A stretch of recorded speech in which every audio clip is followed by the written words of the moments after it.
Hello again, boys and girls. How are you doing today? Well, we finished Mercy Watson. Something wonky this way comes. So, if you remember, I bought the other books that talk about the other characters, and so I thought I would start reading these.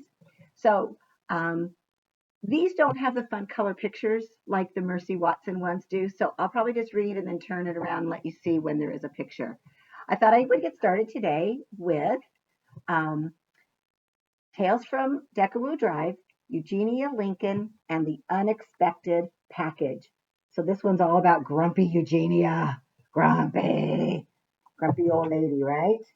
Okay, there we go. Oh, there she is. Let me show you. Grumpy old lady. Okay, chapter 1. Eugenia Lincoln was a practical person, a sensible person. She did not have time for poetry, gee-haws, whoop-de-woos, or frivolity. She believed in attending to the task at hand. Eugenia Lincoln believed in getting things done. Baby Lincoln, Eugenia's younger sister, loved poetry, gee-haws, and whoop-de-woos of every sort and variety. She was especially fond of frivolity. We are diametrically opposed, said Eugenia to Baby. You are woefully impractical. I am supremely practical. Yes, sister, said Baby. You are soft and I am sharpened. To a very fine point indeed, said Eugenia. Well, yes, said Baby. That's true, I suppose. Suppose nothing, said Eugenia. Believe me when I say that your head is in the clouds and my feet are planted firmly on the terra firma. If you say so, sister, said Baby. I say so, said Eugenia. And that is how it was with Eugenia Lincoln and Baby Lincoln until the day the unexpected package arrived. We know how serious Eugenia is, right? Baby likes to have some fun. Yeah. Package for Eugenia Lincoln, said the delivery man. I am Eugenia Lincoln, said Eugenia, but I am not expecting a package.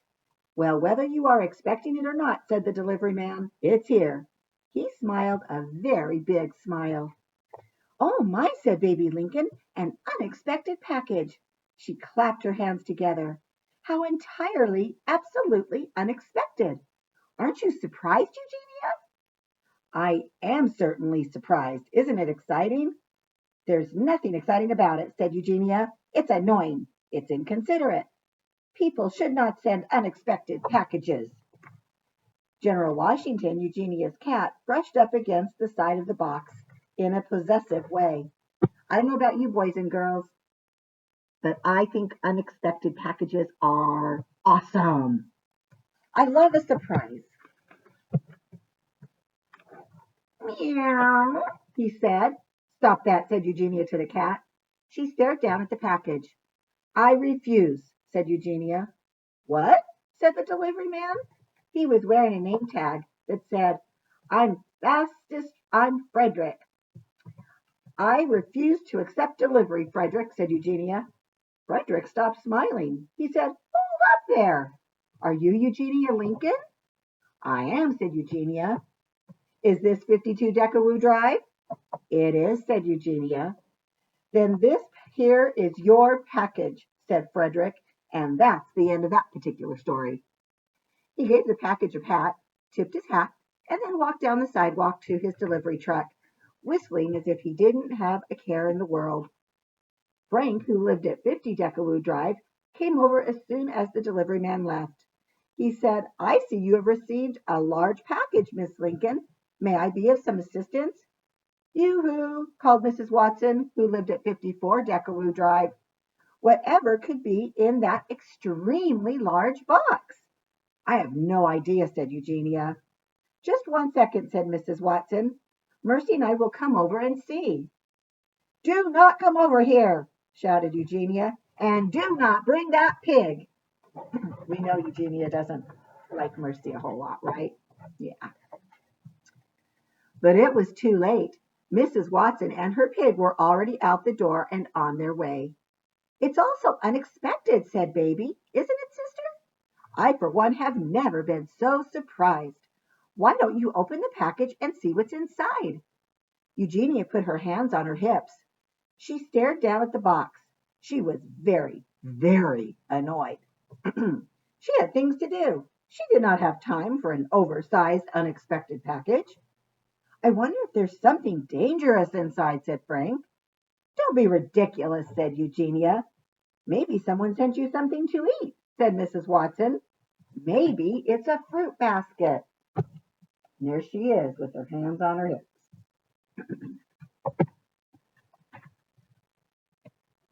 Who would send me a fruit basket? Said Eugenia. The pig snuffled at the box. The return address says Blitzen Trap Smooker Company, said Frank. What is the Blitzen Trap Smooker Company?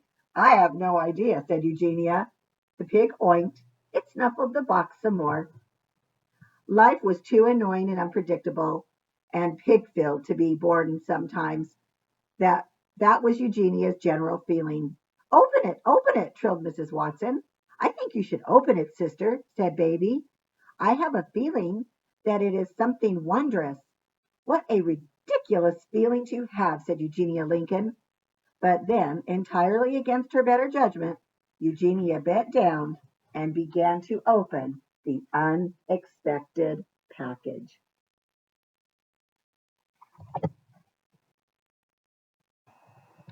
Chapter 2. Eugenia cut through the tape. She dug through the packing material. What in the world could it be? Said Baby. She clapped her hands. Oh, it is so exciting and so very unexpected. It's terribly exciting, said Mrs. Watson. I am hoping that it is a fruit basket. Maybe it will contain oranges and bananas and perhaps a giant pineapple or two. Mercy loves a fruit basket. It was not a fruit basket.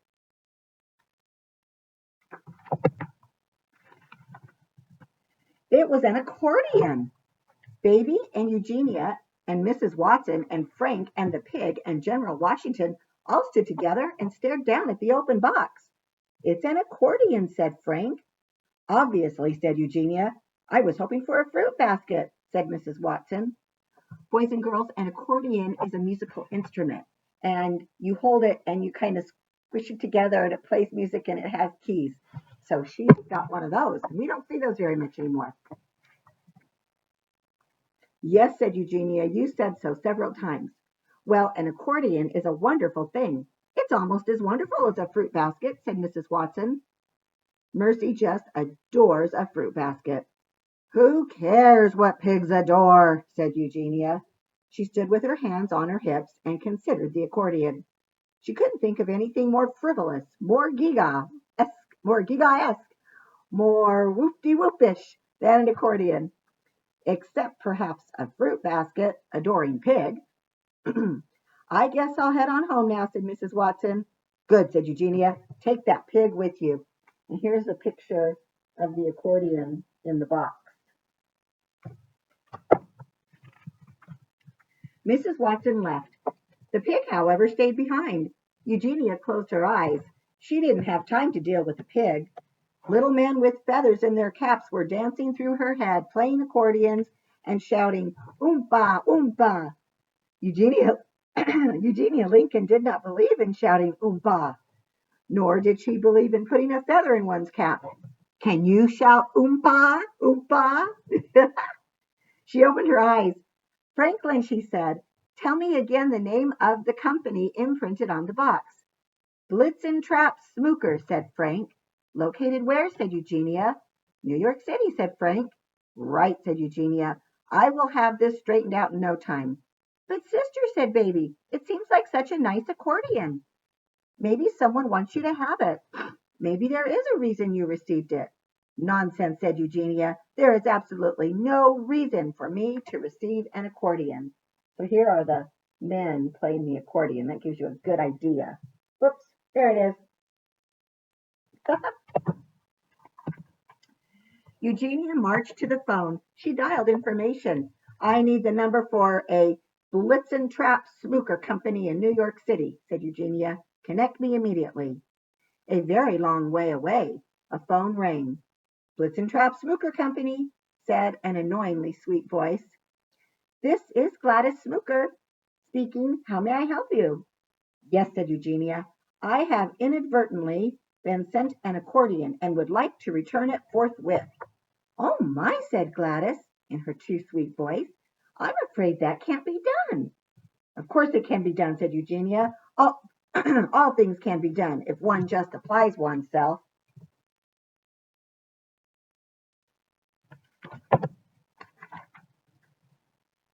"All of our accordions are non-returnable, you see," said Gladys. "I don't see," said Eugenia. "I don't see at all. You can't stop me from returning it. I am sending it back to you right this very moment." "Well," said Gladys, "you can send it back, but we will just return it to you. We are duty bound to do so. Accordions belong with their people." "I am not," said Eugenia, "this accordion's people or person or what have you." Accordions can enrich your life in unexpected ways," said Gladys. "They are doorways to the soul." "Doorways to the soul," sputtered Eugenia. She slammed down the phone. She had never been so frustrated in her life. Actually, this was not true. Eugenia spent a very large portion of her life being frustrated. It was hard not to be frustrated. The world was just so frustrating. It refused to bend. It refused to be reasonable or sensible.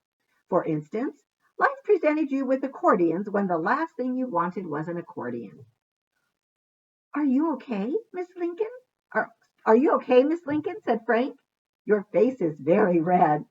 "I am perfectly fine," said Eugenia. This was a lie, of course, but under the circumstances, it seemed entirely appropriate to fib. And that's the end of chapter 2. So, boys and girls, I'm going to stop there. This has been a little long, but I hope you've enjoyed it so far.